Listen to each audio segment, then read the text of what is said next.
Let's talk Russia. Again, you've got that red hash where the Russians plan to stop. The red is natural gas pipelines, and the green is oil pipelines.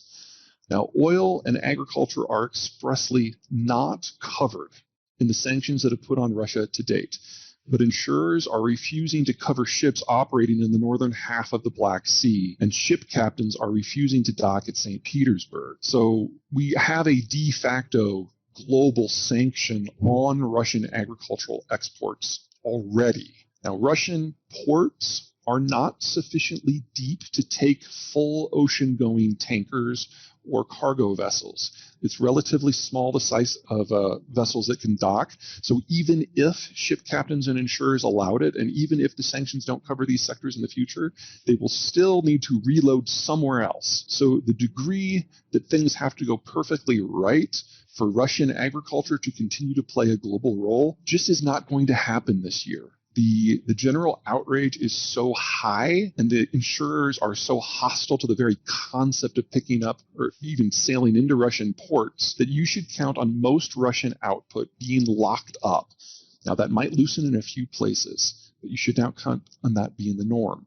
About the only single spot where there may be an exception is Turkey could use its navy to escort vessels in and out of the Russian Black Sea ports and offer sovereign indemnification insurance for the vessels in order to supply itself and maybe a handful of countries in the Middle East that it would like to influence. But that is really the only player here that has the interest and the capability to do anything. Everything else is going to be locked down. Any other exports from Russia must be by rail, and the Russian rail system is already maxed out. So any sort of increases are going to be very incremental. In addition to all those problems, the Russians have another one. All these pipelines, they're all going to get shut down or blown up.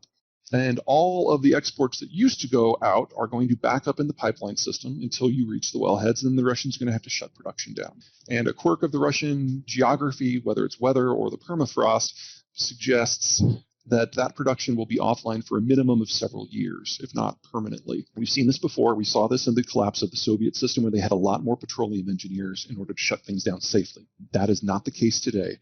Most foreigners are out already, and the Russians are going to have to do them themselves, and they have proven time and time again that technically they do not have the skill set to do this well. So all in all, we're talking about roughly 4 million barrels of crude daily falling offline within the next 2 to 3 months. You should consider that it's going to be offline permanently. And that 4 million barrels per day is actually not as bad as it sounds, because Russia is also the world's second largest exporter of refined oil products. It exports about 2.5, 3 million barrels per day based on who's doing the math. Almost all of that comes from the ports that are already effectively shut down. So Russia will probably fill up all of its storage for crude and for refined oil products this month. And very soon thereafter, they're going to have to shut everything down. Now, high energy prices obviously means higher diesel and bunker fuel prices, which means higher agricultural prices. And that's before you get into fertilizer, which we will get to later in this presentation. But Russian exports are now functionally limited to rail, and even within that, functionally limited to their existing pre-war rail customers. They do not have the rolling stock. They do not have the capacity to add more customers above what they're already doing for rail. The system is rickety. It's not sufficiently maintained. It frequently browns and blacks out. Again, Turkey is probably the only exception to that.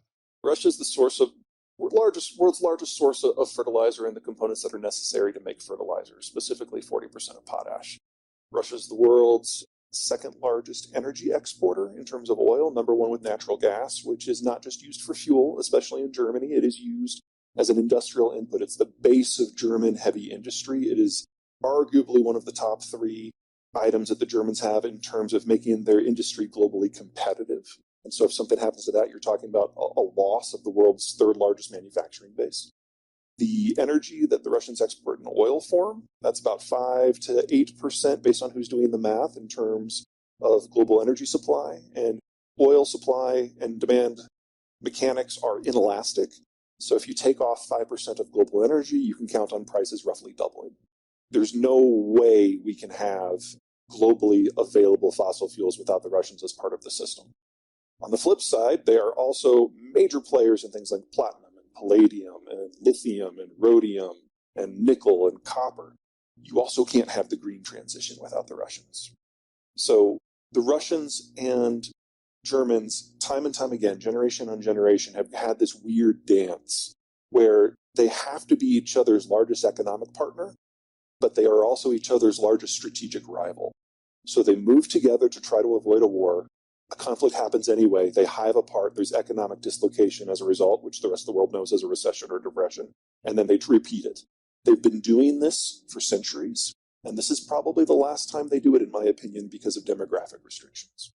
So who, quote, wins, unquote, this time around really matters. I think it's its own variable, but demographics are perfectly capable of killing it all by itself. Either of these issues, from my point of view, are death blows, and having them both in roughly the same time frame is just really bad luck. I'd like to go back to something that Ian said about the Russians. I am not convinced that they're going to turn Nord Stream back on or not. I don't know. That's an internal Russian political move that it's entirely possible they haven't made the decision on.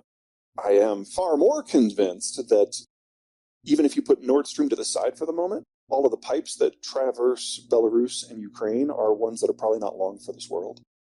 It's difficult for me to see a Ukraine that believes it's losing the war to allow those to continue to operate. And I think one way or another, we're going to be seeing Russian energy fall off the market for a significant period of time. I disagree on that one. And by significant, I mean decades. The last time the Russians, for whatever reason, had to shut in their oil, it was 1992, because their exports, their raw production was fine, but their internal market collapsed, so industrial demand went away. And that meant you had wells shut in the permafrost. And when that happened, the wells become damaged, and you get frost and water expansion damage up and down the pipes and in the wellheads themselves, and eventually you have to rebuild most of the system. That took them 30 years last time. So Nord Stream is like the issue of the moment, like literally right now, this moment.